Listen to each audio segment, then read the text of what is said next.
전미예수님, 오늘 탈출기 제4강 4장 함께 나가보도록 하겠습니다. 성부와 성자와 성령의 이름으로 아멘.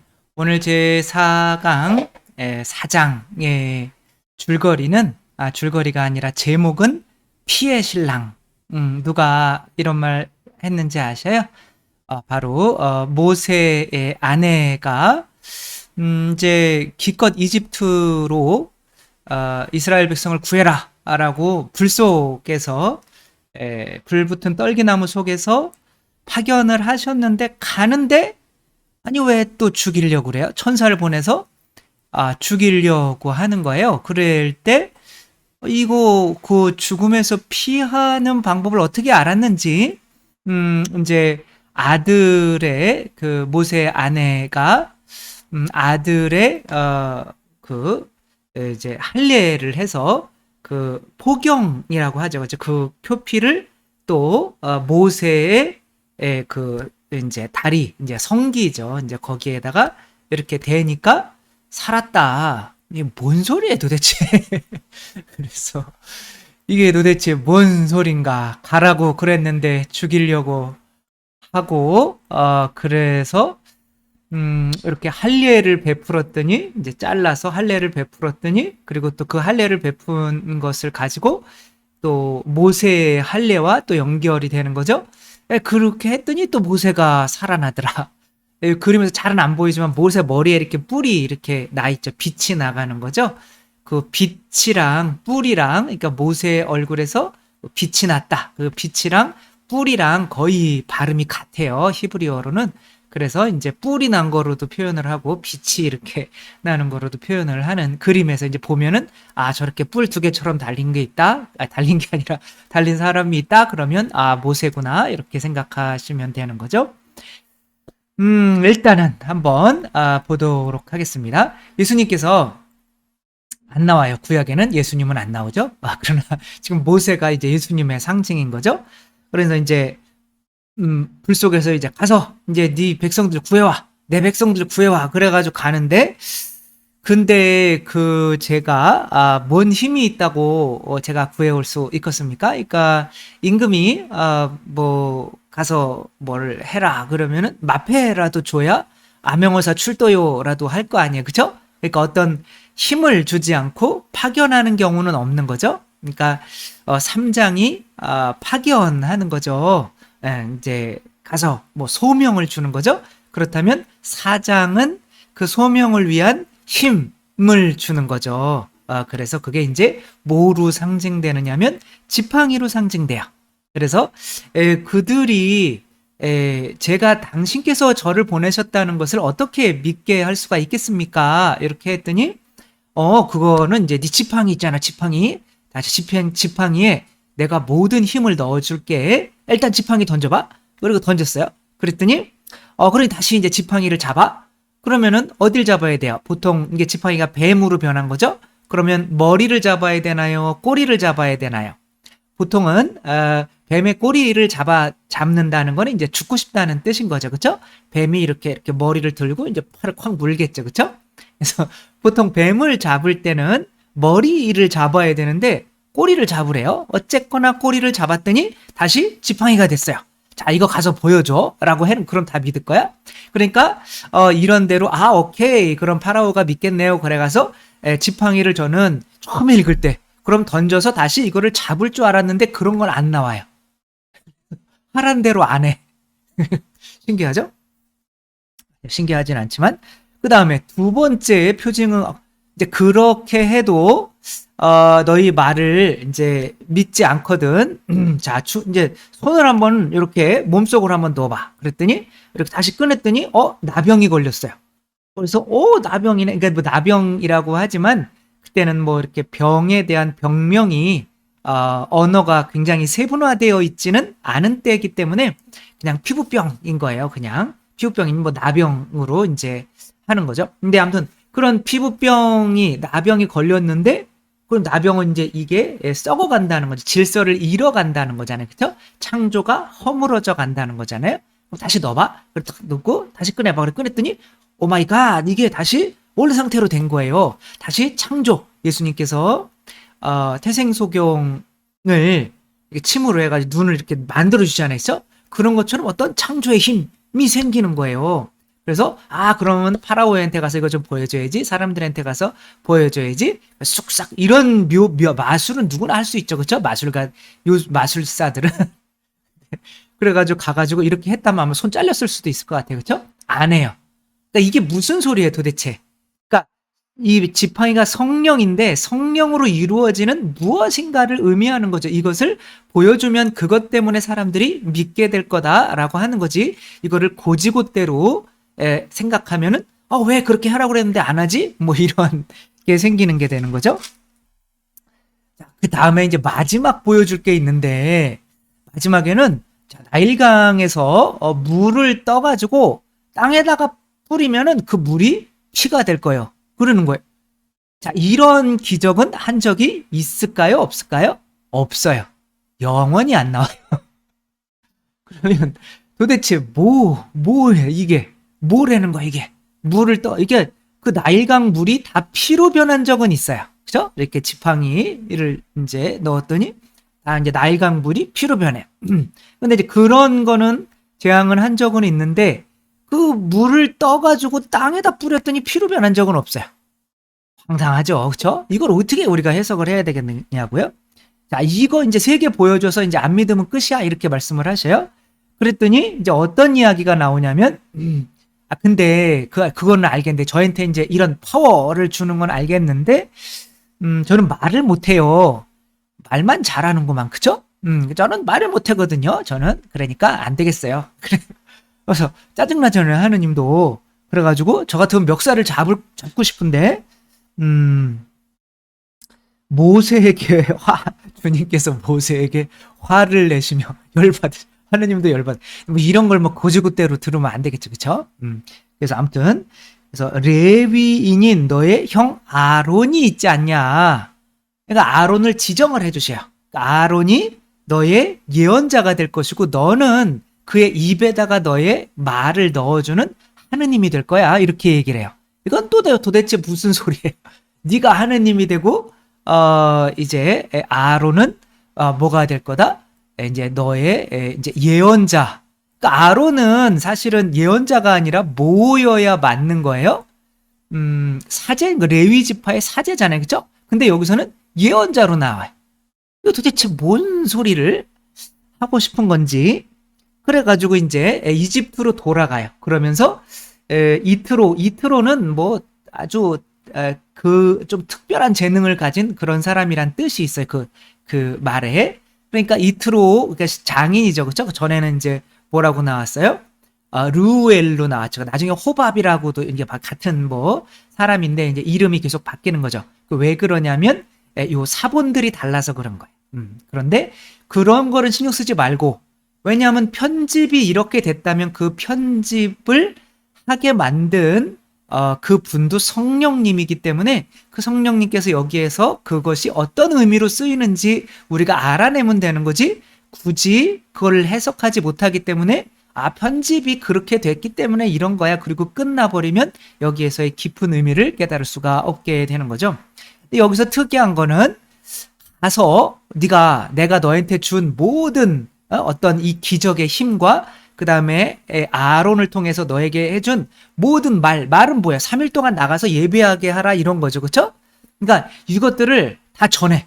그리고 근데 안 들을 거야, 이렇게. 아니 도대체. 자, 나는 그의 마음을 완고하게 하여 내 백성을 내보내지 않게 하겠다. 하느님이 일부러 당신의 능력을 다 보여주기 위해서 이 파라오의 마음을 굳게 만들어가지고 절대로 네 말은 안 들어줄 거야 라고 이렇게 하신단 말이에요. 이건 도대체 무슨 뜻이냐고요, 그죠? 결국에는 그냥 파라오가 잘못했습니다, 그냥 니네 다 나가, 그러면 끝나는 거잖아요. 그러면은 하느님의 영광이 안 드러나는 거예요. 파라오는 끝까지 버텨야 돼요. 끝까지 나쁜 놈이어야지. 괜히 좋은 척 했다가는 어떻게 해야 돼요? 그 영화 밀양 보셨죠, 그쵸? 밀양에서 나는 저 인간 용서해야지, 하느님의 권능으로 용서해야지 갔는데 이미 하느님이 용서해 주셨대요. 그 허무함. 그래가지고 자기 손가락 긋잖아요. 손 긋잖아요. 이게 뭐예요? 네, 그럼 그런 권능을 주실 이유가 없잖아요. 그죠? 그런 권능을 주셨다는 것은 그런 권능이 아니면 파라오로부터 이스라엘을 탈출시킬 수가 없기 때문에 그런 권능을 주신 거죠. 그죠? 그러니까 하느님께서 모세에게 그런 성령의 힘을 주셨다면 성령이 아니고는 이길 수 없는 사탄의 존재가 뭐라는 거예요? 바로 파라오라는 뜻인 거죠. 아무튼 그렇게 해가지고 이제 들어가고 있는데 아까 말했던 황당한 사건이 이제 벌어지죠. 그죠? 그래서 모세를 죽이려고 이제 하느님이 천사를 보냈어요. 이게 말이 되냐고. 그러니까 모세가 이제 막 죽으려고 왜 보낸 다음에 또 죽여요? 그런데 이제 어떻게 하면 모세의 죽지가 않는지를 누가 아는 거예요? 그 아내가 아는 거예요. 그죠? 그래서 날카로운 차돌을 이거 잘 들어. 차돌, 날카로운 차돌로 뭐를 자르냐면 그 아들의 이제 포경을 자른단 말이에요. 그러니까 이제 요거는 할례라고 하는 거죠. 그렇죠? 이제 요게 이제 나중에 세례가 되는 거예요.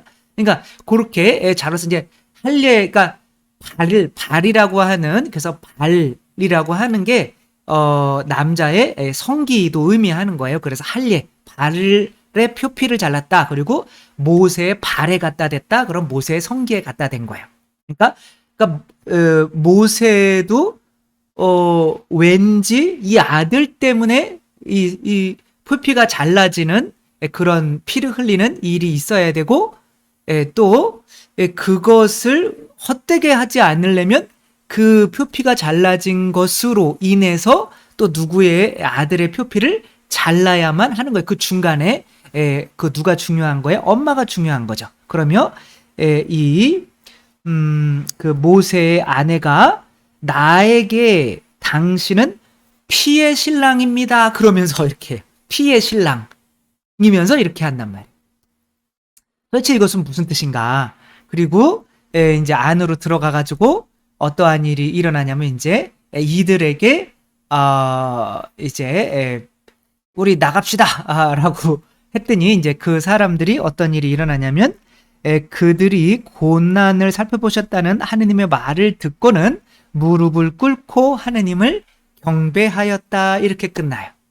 근데 뭐 저 같은 경우는 제가 잘났다고 하는 거는 아니에요. 그러니까 저 같은 경우는 이거를 쭉 읽으면서 그렇지 당연히 그래야지 그렇게 해석이 되거든요. 왜냐하면 저가 배운 이제 교리 신학에서는 교리 신학에 맞춰서 그렇지 이렇게 구원되는 거지 당연하지 이로 딱 끝나는데, 이런 교리에 대한 지식이 없다고 한다면 도대체 이것은 무슨 말인지 해석을 할 수가 없는 부분이란 말이에요.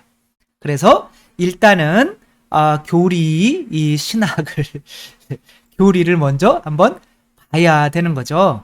뭐 1편에도 말씀드렸듯이 우리가 이것을 해석하는 것은 이것을 문자로부터 해석하면 우리는 죽어요.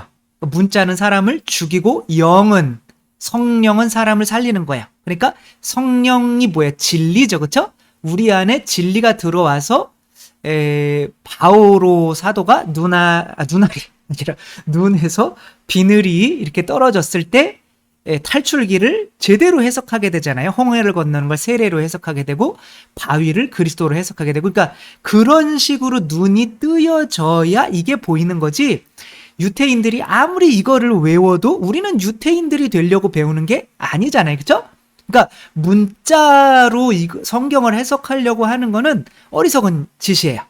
그래서 뭐 그냥 개신교는 개신교대로, 또 뭐 신천지나 여호와의 증인은 여호와의 증인대로 그냥 자기들이 가진 교리를, 성경에서 자기들이 가진 교리를 증명해내는 거예요. 여기저기 뽑아가지고. 그런 말이 다 있어요. 제가 해놓은 거 보면은 전삼용 가지고 제가 재림 예수다라고 하는 거를 이제 성경으로 아주 체계적으로 신천지보다 훨씬 나아요. 증명을 한 뭐 그런 내용도 있는데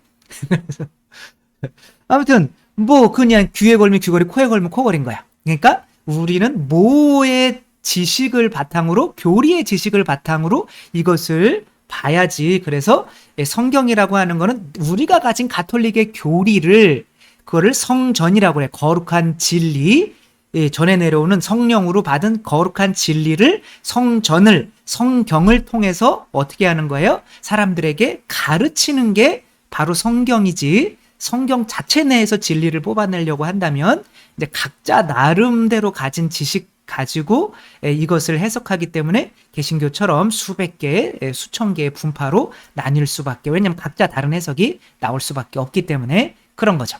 그러니까 이 탈출기는 처음에 1장은 어떤 의미라고 그랬어요? 바로 우리가 창세기 때 아담과 하와가 지은 죄 때문에 시작하는 원죄의 상태, 그게 파라오, 곧 뱀에 의해서 지배받는 상태인 거죠. 그러니까 뱀을 여기서는 뭐 흐리게 보이지만 파라오 혹은 이제 자아라고 생각하시면 되는 거죠. 그렇죠? 그러니까 뭐 에덴 동산에 뭐 사탄이 어디 있었겠어요. 그렇죠? 그러니까 사탄도 맞는 말이기는 하지만 하느님 나라에 사탄은 없어요. 다만 내 안에 있는 자아가 있는 거야. 이것은 자유를 위해서, 창세기를 이제 보시면 아시겠지만 인간에게 그 뱀 자아를 준 거는 인간을 존중해서 그런 거야. 자유를 주기 위해서. 당신과 반대되는 뜻을 안 주면, 자유가 아니, 당신을 떠날 뜻을 안 주면 우리를 로봇 취급하는 거잖아요. 그렇죠? 그렇기 때문에 뱀을, 우리 안에 사탄과 같은 것을 넣어줄 수밖에 없었는데, 내가 하느님 뜻이 아니라 이 뱀의 뜻을 따르면 내가 사탄이 되는 거예요. 그렇죠? 그래서 너는 사람의 일이 아니라 하느님의 일이 아니라 사람의 일만 생각하는구나 라고 하면서 뭐라고 그래요? 사탄아 물러가라 라고 베드로에게 이야기를 하잖아요. 그러니까 사람의 일, 내 자신의 일, 내 자아, 내 생각이 곧 사탄의 생각과 같은 거죠. 그러니까 그것에 지배받고 태어나는 것, 세속육신 마귀에 지배받고 태어나는 상태가 바로 파라오에게 종살이하는 상태다. 그게 바로 1장인 거죠. 근데 그들을 구원하려면 그들로부터 벗어난 누군가가 있어야죠. 그렇죠? 그래서 뭐 누군가를 구원해야 되는데, 그러니까 뭐 어떻게 할까요? 다 철창에 갇혀 있어요. 그런 상태에서 다 아무것도 이 파라오한테 움직일 수가 없는 상태가 있어요. 그럼 그들을 구하려면 적어도 좀 자유로운 누군가가, 그들을 총 쏴가지고 이길 수 있는 누군가가, 람보가 들어와야 될 거 아니에요. 그렇죠? 그러니까 누군가는 자아로부터 자유로워진 사람이 들어와야 한단 말이에요. 그렇기 때문에 자아로부터 자유로워지게 만들려면 지금까지 자아가 나를 어떻게 지배했어요? 나라고 하면서 지배했잖아요. 그렇죠? 그러니까 그거를 불가에서는 무명이라고 한단 말이에요. 지혜가 없는 거야. 왜? 자아, 이 뱀이 나인 줄 아는 거야. 그래서 내가 돈 많이 벌으면 자아가 커지는 건데 진짜 내가 커지는지를 착각하면서 계속 자아의 종살이를 하게 되는 거죠. 그러면 그 자아로부터 일단 자유롭게 해주려면 어떻게 해야 돼요? 나라는 게 또 다른 나, 너의 주인이 따로 있어 라는 거를 알려줘야 되는 거잖아요. 그렇죠? 그렇기 때문에 하느님께서 이 불붙은 떨기나무에서 당신의 이름을 뭐라고 한 거예요? 나다라고 한 거잖아요. 그렇죠? 그러니까 헷갈리는 거예요. 아니 내가 있었는데, 내가 안 가려고 했는데 또 나래네? 그럼 뭐지? 그럼 그 나로, 하느님인 나로 이 나를 죽이면 그러면 내가 하느님의 뜻만 따라야 되는데, 그러면 내가 죽는 거, 사라지는 거 아닌가? 이런 두려움이 있잖아요. 그쵸? 근데 예수님은 나를 따르려거든 네 자신을 버리고 죽이고 십자가에 못 박고 따르라잖아요. 그쵸? 그 도대체 못 박아야 되는 내가 또 있고, 또 예수님을 따르는 내가 다른 거예요. 그쵸? 못 박힌 상태로 따를 수는 없잖아요. 그러니까 요거를 아는 게 이제 지혜라고 하는 거죠. 그쵸? 그래서 우리는 기본적으로, 여러분들은 요거만 아시면 아주 더 편한 거죠. 그쵸? 이게 제 교리에도 나오지만 이게 이제 본래의 나예요. 이게 집이. 예.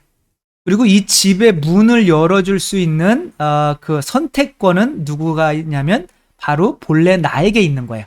근데 본래 나가 원래 처음 안에 있었던 세속 육신 마귀의 본성을 자아내는 이 짐승의 본성, 이렇게 하면 뭐가 돼요? 모기가 되죠. 그쵸? 다른 사람을 아프게 하는 사랑을 실천할 수 없는 모기가 되는 거야. 근데 내가 어리석어서 지혜롭지 못해서 얘를 계속 나로 생각하는 거야. 근데 이 본래 나인 이 집은 주인이 없으면 누군지 몰라요. 개가 살아야 개집인지 알고, 뱀이 살아야 뱀의 소굴인지 알고, 강도가 살아야 강도가 소굴인지 알고, 하느님이 살아야 내가 성전인 줄 알 거 아니에요. 그죠? 그래서 내 주인을 누구로 선택하느냐에 따라서 내가 이거를 뭐 자존감이라고 할 수도 있고 어떤 정체성이 바뀐단 말이에요. 그래서 하느님이 나는 나다. 나는 문 밖에서 너희들을 두들기고 있다. 나를 선택할 것인지 뱀을 선택할 것인지 결정을 해라. 라고 할 때, 그러면 성모님처럼 뱀을 밟고 발을 이렇게 안 그리려야 되는데 꼭 그리려고 이런 욕심을 내서 뱀을 밟고, 그럼 내 주인은 당신이십니다. 라고 하면 이제 나는 누가 되는 거야? 나는 그리스도가 되는 거란 말이에요. 그쵸? 여러분이 성체를 영하면 뭐가 되는 거예요? 여러분이 그리스도와 한 몸이 되는 거잖아요. 그쵸? 그렇게 생각하시면 되는 거죠. 그래서 이제는 나가 바로 이제는 그리스도구나. 그러면 그리스도 하느님의 뜻으로서 이제 가서 구하게 되는 거죠. 이게 3장이란 말이에요. 그렇게 파견을 받는 거죠. 그러니까 내가 그리스도라고 믿지 못하면, 내가 하느님이라고 믿지 못하면 나는 아직은 파견받은 게 아니라 나는 사람이야 라고 믿게 하는 뱀에 의해서 지배를 받고, 그런 사람은 아무리 사랑을 하려고 하더라도 로미오와 줄리엣, 내가 너를 사랑해. 근데 뱀으로 사랑하는 거예요. 왜냐하면 뱀은 이제 네가 없으면 나는 행복하지 않으니까 다른 사람을 이용해 먹으려고 사랑하는 거죠. 아무리 하려고 해도 그거는 사랑이 안 됩니다.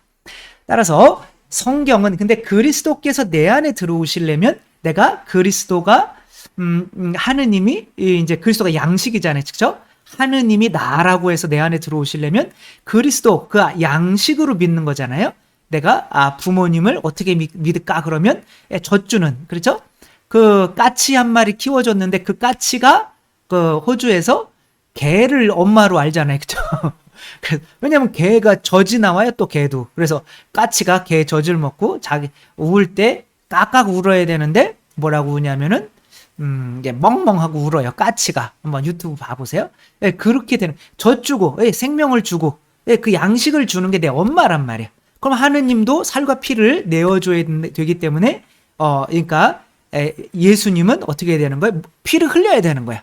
그러니까 부모님이 뭐 아무 노력도 안 하고 그냥 식모시켜가지고 계속 밥만 주면은 저분은 내 부모님이 아닐 거야. 분명히 이렇게 믿음이 안 간단 말이에요. 그렇기 때문에 내 살과 피가 섞여야 돼요. 죽어야 된단 말이에요. 그래서 성경의 모든 내용은 그리스도의 피로 구원되는 나의 이야기인 거예요. 여기서 항상 그리스도의 피, 십자가의 희생을 찾아내지 못하면 유태인이 이 성경 해석하는 것과 전혀 다를 바가 없어. 그냥 우리는 유태인이 되는 거예요. 유태인이 이제 예수님을 사실은 죽인 어떤 그런 거잖아요. 그렇죠? 근데 이제 태어남의 완성은 뭐냐면 아기가 태어났다고 해서 인간으로 완성된 건가요? 아기가 부모가 돼서 부모처럼 자식을 낳을 수 있을 때 완성이 되는 거잖아요. 그렇죠? 엄마는 그래도, 심순덕 시인이신가요? 그래서 엄마는 그래도 되는 줄 알았습니다. 배부르다, 생각 없다, 식구들 다 먹이고 굶어도 뭐 이렇게 하면 우리는 몰라. 이게 시가 있잖아요. 그렇죠? 엄마는 그래도 되는 줄 알았습니다. 근데 내가 엄마가 돼 보니까 엄마는 그러면 안 되는 것이었습니다. 라는 걸 알게 되는 거죠. 그렇죠? 그래서 자식을 낳을 때 내가 비로소 뭐가 되는 거예요? 하느님께서 모세를 낳으신 거죠. 그렇죠? 모세를 그리스도로 낳으신 거예요. 그러면은 이 모세는 자기와 똑같은 사람을 낳을 때 비로소 온전한 그리스도, 온전한 하느님의 자녀가 되는 거죠. 그렇죠? 따라서 그렇게 하려면 나도 어떻게 할 수 있다? 나도 하느님의 자녀를 낳을 수 있다는 거를 믿어야 될 거 아니에요. 그렇죠? 그래서 나는 뭘 이렇게 뭐 할 수 없다 그러면 못 하는 거죠. 그렇죠?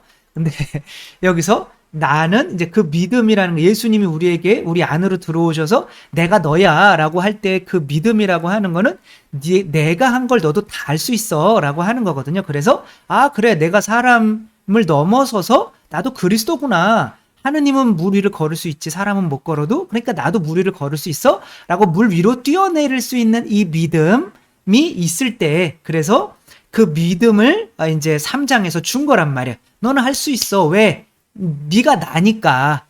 예. 그러니까 너를 줘. 내가 너한테 나를 줄게. 서로 이렇게 거룩한 교환을 하는 거잖아요.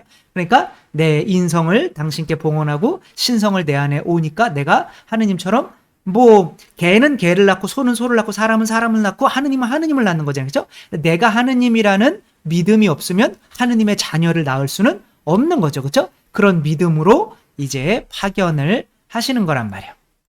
그러니까 그 믿음을 주려면 우리가 받아야만 하는 것이 하느님의 살과 피, 생명인 거란 말이에요. 하느님이 살과 피로 내 안에 들어오셔야 내가 하느님이라고 믿고 나도 하느님처럼 하느님의 자녀, 사람의 자녀를 낳는 게 아니라, 사람의 자녀는 이미 부모님들이 다 낳을 수 있어. 너는 내 자식이야. 그러면 나는 사람의 자녀구나. 그럼 끝이란 말이에요. 근데 하느님의 자녀, 하느님을 아빠, 아버지라고 부를 수 있는 자녀를 낳으려면 내가 먼저 하느님이라는 믿음이 있어야 하는 거죠. 그러면 그 믿음을 이제 사람들에게 내가 그 믿음을 주는 게 새로 태어나는 거잖아요. 그렇죠? 내가 하느님이구나 라고 새로 태어나게 하려면 뭐를 줘야 되겠어요? 그 살과 피를 줘야 되겠죠. 그렇죠? 그 살과 피가 이제 가톨릭 교회 교리서에 보면 성령은 어디서 나왔나라고 할 때, 성령은 어디서 나와요? 예수님의 옆구리에서 피와 같이 나온단 말이에요. 그러니까 예수님의 옆구리에서 피와 물, 이것이 바로 뭐냐면 성사를 의미해요. 그러니까 뭐 피, 성체, 뭐 고해성사 할 때 그게 다 뭐의 힘으로 하는 거예요? 성령의 힘으로 하는 거잖아요. 그렇죠? 이 교리를 알아야만 지금 이 내용이 이해가 된단 말이에요. 그럼 그 지팡이를 안 주면 뭐 어떻게 되는 거냐? 그 지팡이가 뭐냐? 바로 예수 그리스도의 살과 피, 성사, 성령이란 말이에요. 그러니까 예수님의 피로, 피값으로, 생명값을 우리에게 주는 거란 말이에요. 교회. 그러니까 그 교회가 그 성령의 힘으로 하는, 사람들을 믿게 하는 게 바로 새로 태어나게 하는 게 이 세 가지였단 말인 거예요. 그렇죠? 아까 첫 번째 뭐였어요? 첫 번째, 꼬리를 잡으면 뱀이 나를 물겠죠. 그렇죠?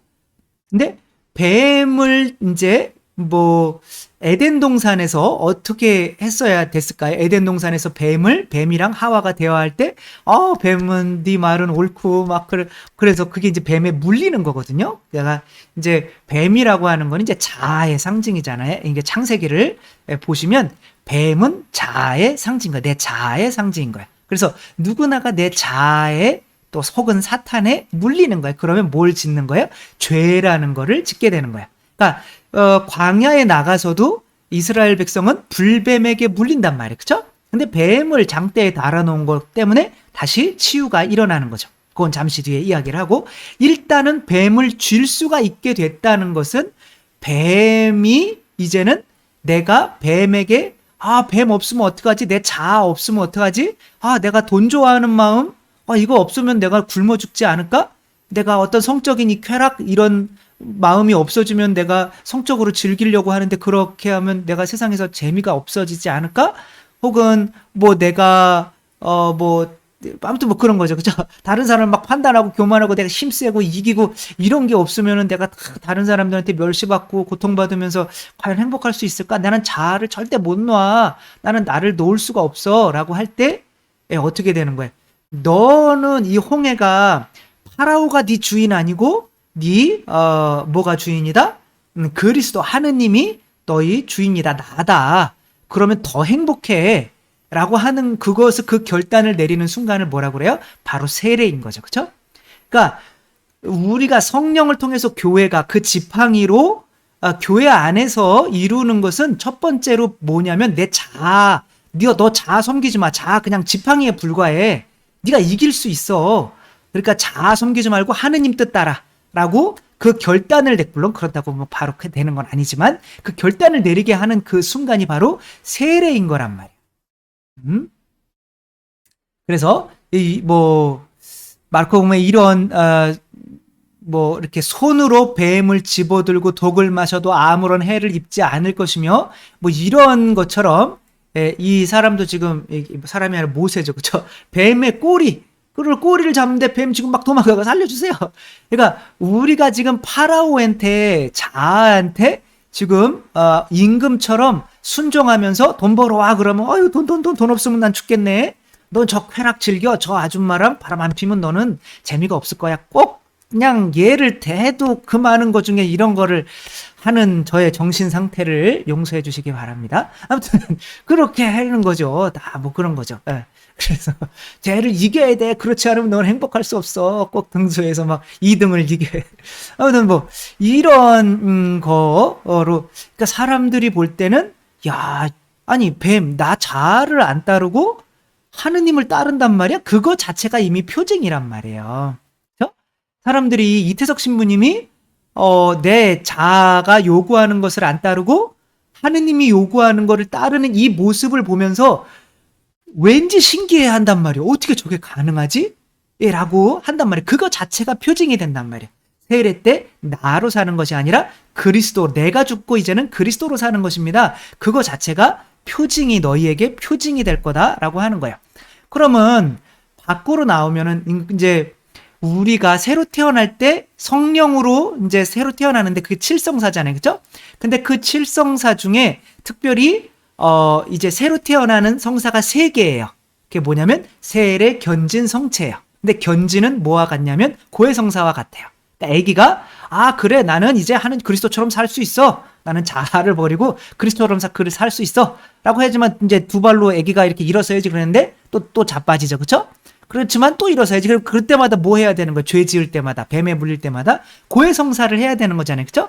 그게 이거는 손 일부잖아요. 그렇죠? 그러니까 일부가 또 죄를 지어서 또 죽어갈 때 어떻게 할 수가 있단 말이에요. 그 죄를 용서해 줄 수 있는 권한, 견진 혹은 고해성사의 그 권한을 주는 거예요. 그러니까 이 세상에 어떠한 상담이나 이런 거보다도 그냥 그거를 뭐 증명이 됐대요. 고해성사 한번 보는 것만큼 그렇게 내가 있는 어떤 우울감이나 그런 상처나 이런 것으로부터 극복되는 더 이상 좋은 게 없다는 거예요. 왜? 내가 성령으로 이미 용서받았다는 그 믿음이 생기기 때문에 그런 거죠. 다른 데에서는 아무리 용서를 그래 나는 죄 없어 그런다고 하더라도 그 당사자가 용서해주기 전에는 그 죄책감이 사라질 수가 없거든요. 내가 죄를 지은 거는 그래 나는 상황이 그랬으니까 죄를 지었지 라고 하더라도 안 없어져요. 그 죄책감은. 그 오리를 기억해 그런 내용도 있잖아요. 이게 애가 이제 할머니 오리를 죽인 거예요. 새총으로. 그래가지고 동생이 그걸 봐가지고 계속 부려먹는 거죠. 오빠를. 그러니까 하도 힘들어가지고 오빠가 이제 할머니한테 가가지고 할머니 도저히 못 살겠어요. 제가 할머니 오리 죽였어요. 제가 아끼는 오리.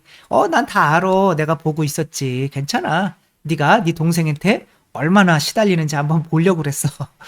진짜 거지. 이러는 거죠. 그죠? 그러니까 그 하느님, 죄를 용서해 줄 수 있는 하느님, 이 당사자, 이분이 내가 네 죄 위해서 피 이미 다 흘려놨어. 죄 다 흘려놨어. 그러니까 오케이 괜찮아 라고 하기 전에는 우리 안에 죄책감이 사라지지가 않아요. 그러니까 점점 이게 어떻게 되는 거예요? 그러니까 병은 뭐냐면은 피부병은 뭐냐면 죄랑 똑같은 거예요. 성경에서는. 그래서 그 죄가 점점 퍼져서 이제 내가 죽게 되는 거죠. 그렇지 않고 사람들에게 죄책감을 없애줘. 그게 성사가 그거 자체가 바로 믿게 만드는 성령의 표징이라는 거죠. 그 다음에 그러면 세 번째는 뭘까요? 당연히 이제는 성체겠죠. 그죠? 본성의 변화겠죠. 그러니까 우리가 이제 그렇게 가는데 그래도 힘이 있어야 될 거 아니에요. 그래서 40년 동안 광야에서 하늘에서 내려오는 만나를 먹었잖아요. 그 만나는 뭐의 상징인 거예요? 성체성사의 상징인 거죠. 그렇죠? 그러니까 성체성사. 그러니까 우리가 사제가 그냥 이렇게 근데 이게 살과 피로 변한대요. 그거만큼 진짜 정신 나간 세상 사람들이 볼 때, 자, 이게 어떤 인간이 이렇게 거요. 그러면 빵과 포도주가 하느님의 살과 피래요. 이런 게 어디 있냐고 도대체. 근데 지금 12억 명이 되는 사람들이 그 예식에 참여하면서 그걸 믿고 있어요. 그러니까 그 많은 사람들이 그런 거를 이 본성의 변화, 원래 물이 있다가 이제 카나의 혼인잔치 생각하시면 편해요. 물 갖다가 가서 떠가지고 가서 그러니까 그렇게 했더니 이제 사람들이 믿었다. 이제 제자들이 믿었다 그러잖아요. 그죠? 그렇게 진짜 우리들이 빵과 포도주를 보면서 예수님의 살과 피구나라는 거를 보고 믿는 것 자체가 사람들이 볼 때는 하나의 표징이 된다는 거예요. 그래서 이거는 진짜 성령님이 아니면 교회에서 이루어질 수가 없는 거예요. 고해성사도 마찬가지지만 예수님도 죄가 용서받았다 그래가지고 사람이 어떻게 용서하냐 죽여 그래가 죽였는데 지금 우리들은 그런 일들을 하고 있는 거란 말이에요. 그렇죠? 그러니까 그런 것 자체가 그렇게 하는 김수환 주기경님 그렇게 한다고 사람들이 존중 안 하나요? 저런 무슨 허황된 이런 허황된 종교가 없어요. 솔직히. 그쵸? 진짜 빵과 포도주 갖다 놓고 이게 하느님의 살과 피예요. 이거 먹으면 하느님 돼요. 이런 예식 행하는 데가 없어요. 그러나 우리 모두가 이거를 믿어버릴 때는 세상 사람들에게 그것이 하나의 표징이 되게 된다는 거죠. 그래서 바로 이 피의 성령의 능력, 지팡이의 능력이 세례 견진 성체를 의미한다. 우리가 이 예식을 정말로 간절하게 행하고 있다면 우리 자신들은 물론이요, 이 세상 사람들까지도 이 표징으로 믿게 된다는 거죠. 신부님도 이게 진짜 이게 내가 이거 한다고 내가 맨날 죄 짓고 사는데 이거 한다고 예수님의 살과 피가 될까? 이렇게 하지만 신자들이 다 믿어. 아멘 아멘 한다면 그러면 신부님도 이게 창피해 죽겠네. 그럼 나도 믿어. 이거 믿는단 말이에요. 그러니까 이게 표징이란 말이에요. 세례, 내 자아가 나는 죽었습니다. 이제는 내가 사는 것이 아니라 그리스도가 사는 것입니다. 이렇게 하고 사는 사람들. 그 다음에 이렇게 막 죄에 졌어, 넘어졌어. 이제는 나는 안 돼. 그런데 하느님이 예수님이 다 피 흘려 나셨으니까 고해성사만 보면 다 죄책감이 사라진대요. 그러니까 믿어. 그런 것도 이게 저런 게 그리고 성체성사도 마찬가지고 이런 게 바로 진짜 우리 교회의 지팡이로 주신 표징이라는 거죠. 그러면 도대체 아론은 왜 붙여주시는지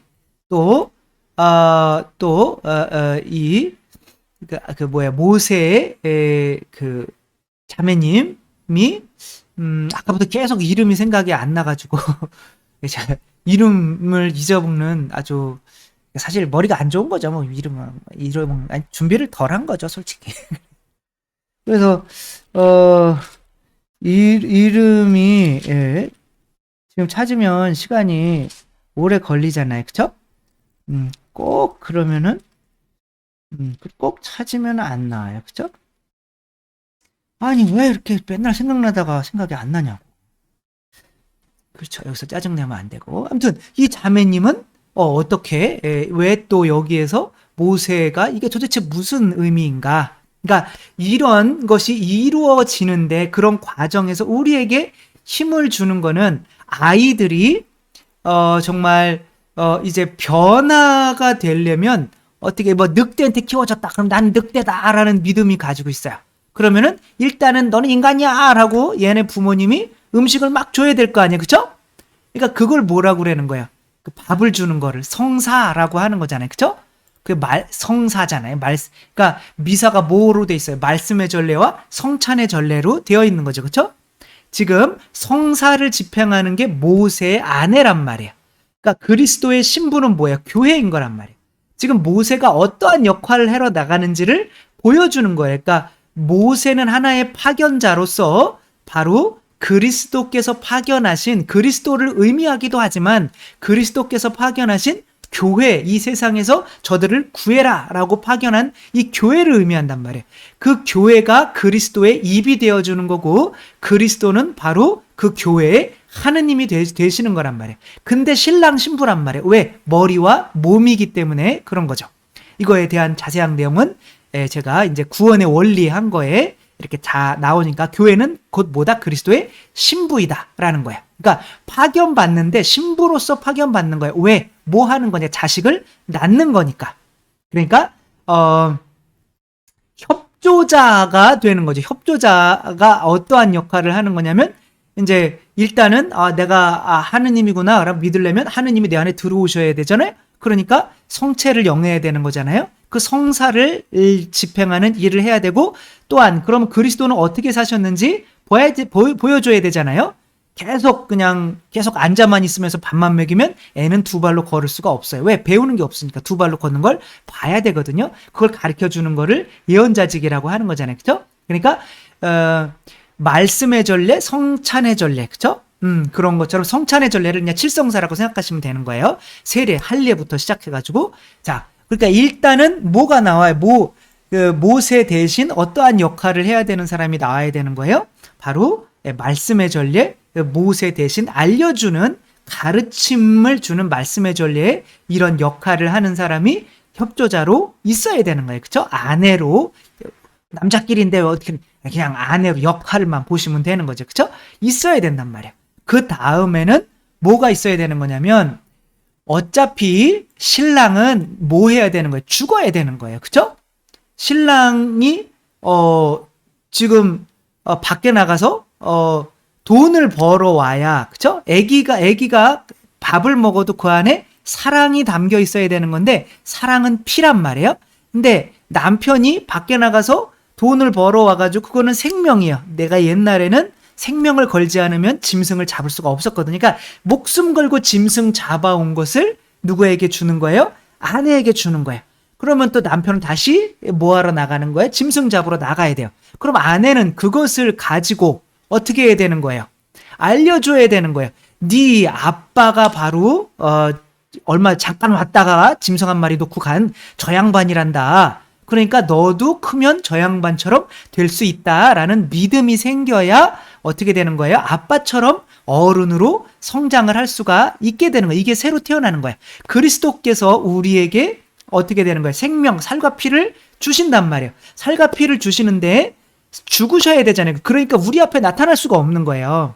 따라서 우리들은 교회만 보는 거예요. 그러니까 교회가 그분의 살과 피, 죽음을 통해서 우리를, 새로운 자녀를 이제 세례나 성체나 견진을 통해 탄생을 시키고, 자, 저분이 네 아버지야 라고 그 포피를 가지고, 그러니까 그게 뭐예요? 이 할례, 그러니까 자아를 죽인 거죠. 그렇죠? 그러니까 바른 자아를 의미하는, 그거 발을 자른다는 거는 발 전체를 자르는 건 아니에요. 포피를 자르는 거죠. 그죠? 근데 그 상징적인 의미인 거, 자른 거. 자아가 잘리는 거예요. 그러니까 이제 어떤 성욕이나 이런 거가 잘리는 거란 말이에요. 그러니까 그런 게 잘려서, 그게 누구 때문에 잘렸다는 거예요? 바로 그리스도가, 그러니까 그 십자가에, 그리스도가 이제 십자가에서 돌아가시는 걸 세례로 표현하거든요.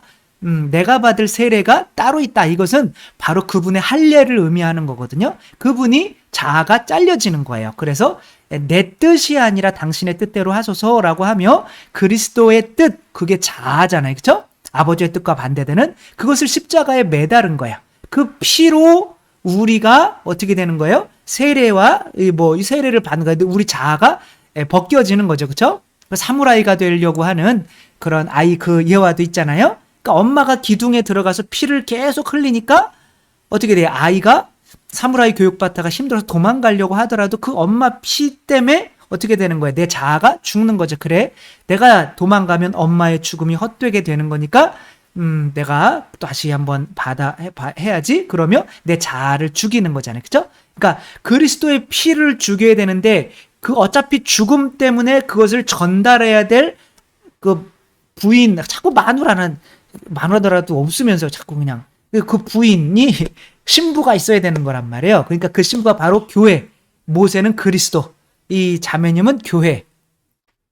그 다음에 요 아들은 바로 우리인 거죠. 그쵸? 우리가 그 교회를 통해서 태어나서 어떻게 되는 거예요? 예, 그리스도를 아버지라고, 이제 그러면 하느님은 뭐야? 할아버지가 되는, 아버지지만 이제 하나가 되는 거죠. 그쵸? 예, 그렇게 내가 그리스도처럼, 모세처럼 될 수가 있다고 믿을 때 이제 새롭게 태어나는 거죠. 그 역할을 하러. 그러니까 파라오로부터 구원하라는 모든 내용이 여기에 미리 다 담겨 있는 거죠. 그렇죠? 이 안에. 그렇죠? 그래서 이 내용을 상징적으로 이해한다면, 그러기 위해서 이집트로 들어가는구나. 그래서 이집트에서 들어가는 모든 이야기의 상징적인 내용은 여기에 다 들어가 있고, 또 광야에서 또 어떤 일이 벌어지잖아요. 그렇죠? 그 벌어지는 일은 탈출하자마자 또 광야에 이제 들어가기 직전에 어느 일이 벌어지냐면 마라라고 하는 쓴 물에 이제 나무를 집어넣거든요. 그것이 광야의 모든 생활을 다 설명을 해줘요. 그러니까 이제 성경은 이런 식으로 다 되어 있는 거죠. 그렇죠? 그렇게 우리는 이해를 할 수가 있는 거죠. 그래서 들어가서 이제는 파라오를 만나는데 파라오는 뱀이기 때문에 절대로 얘가 착한 일을 하면 안 돼요. 그래서 우리 안에 만약에 진리가 있었다, 옳은 것이 있었다라고 하면 하느님은 진리, 내가 진리다. 그래도 내 안에도 옳은 게 있었는데요. 아 그래? 너도 하느님이었어? 뭐 이렇게 되는 거잖아요, 그렇죠? 그러니까 하느님이 빛이시면 우리는 완전한 어둠이어야 되고 하느님이 진리이시면 내 안에 자아는 진리가 있어서는 안 돼요.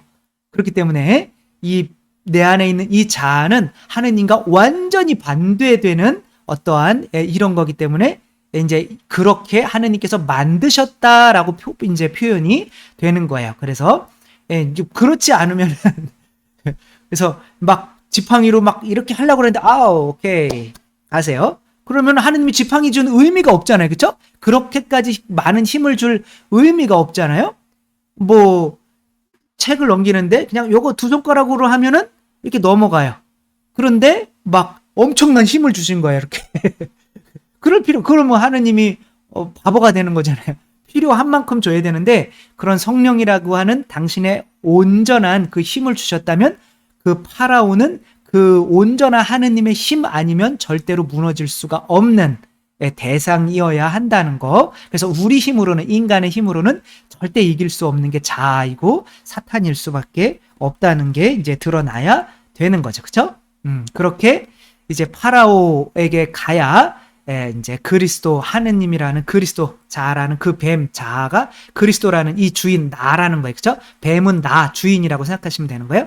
그게 파라오라고 하는 나를 잡아먹게 되는 거죠. 그래서 용서해 주세요. 나는 그냥 아니래. 그렇게 하면 안 되는 거죠. 그럼 그렇게 태어났다고 하면 이제 마지막으로 해야 되는 게 뭐예요? 바로 하느님을 예배하는 일인 거죠. 당신이 내 부모님 맞습니다. 라고 예배하는 거죠. 그렇죠? 그 예배가 에덴 동산에서 뭘 바칠 때 이루어졌어야 되는 거예요? 선악과. 그게 뭐예요? 11조인 거죠. 그렇죠? 당신이 내 주님입니다. 내 아버지입니다. 어차피 당신에게 받는 거 어차피 당신이 내 아버지시기 때문에 10분의 1은 생신 때 선물로 드릴게요. 뭐 이런 거죠. 그렇죠? 근데 그런 게 아니라면 나는 당신을 내 주님 아버지로 인정하지 않아요 라고 하는 거죠. 그렇죠? 그게 뱀의 어떤 내 안에 그것을 따르게 되는 거죠. 그렇게 우리가 성전 내 자신을 하느님의 찬미의 제물로 봉헌할 수 있을 때 뭐 다 성모님처럼 100% 봉헌하려고 하시지 말고 10분의 1만이라도 이렇게 봉헌할 수 있을 때 그것이 진짜 성령으로 하느님의 자녀로 새로 태어나게 된 거고 그것이 세상에 또한 표징이 되겠죠. 그렇죠? 네, 우리 모두가 이렇게 4장이 우리가 어떻게 구원되는지를 그 흐름만 안다면 뭐 어려운 게 이제 전혀 없다. 그대로 된 거다라고 생각을 하시고 바로 그 지팡이가 뭐냐면은 성령이다.